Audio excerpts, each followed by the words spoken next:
This video will provide a more in-depth description of one of QDMS's core functionalities, the Document Management module.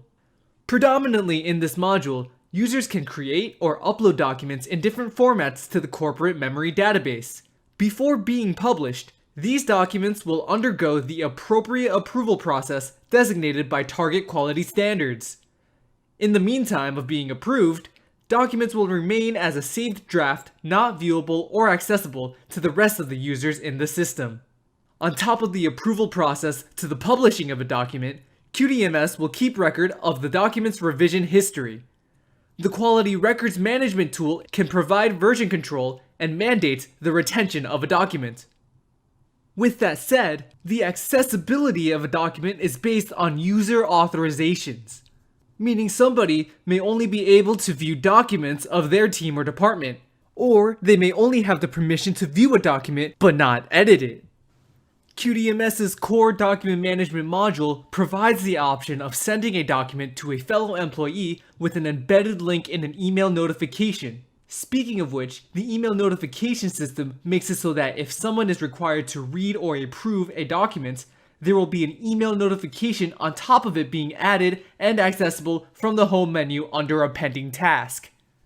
This module also offers a controlled copy functionality, which will prompt users to follow up on their hard copies of documents. This can be a valuable tool for any department that handles both digital and physical documents.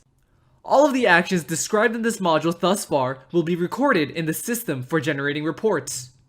Lastly, QDMS encompasses a handy function that filters reports and documents under certain criteria, as well as a keyword search engine that will help maneuver through the database directories. Let's now move on to the actual interface of QDMS. Welcome to the home screen of QDMS. Here I have logged in as an example user, and right off the bat after logging in, a user will have quick access to all of their pending tasks. A yellow dot will appear next to tasks that are due soon, and a red dot will appear next to tasks that are past their deadline. As you can see, there are several types of tasks that can pile up in this home screen. These types and categories pertain to the various modules a user has permission to access. The main menu located in the top left dropdown lists the modules available to this user. I will now switch over to a user that has administrative privileges to show how modules are authorized. Here next to the main menu is the system configurations, where we can define global variables such as departments, locations, employees, user groups, and teams. This is also where we define the protocols of quality documentation, as well as the templating for complaints, categorizations for nonconformities and CAPAs, and questions to be used in surveys and performed audits. Establishing these definitions is the essential step in implementing QDMS, and after that, the system is ready to go.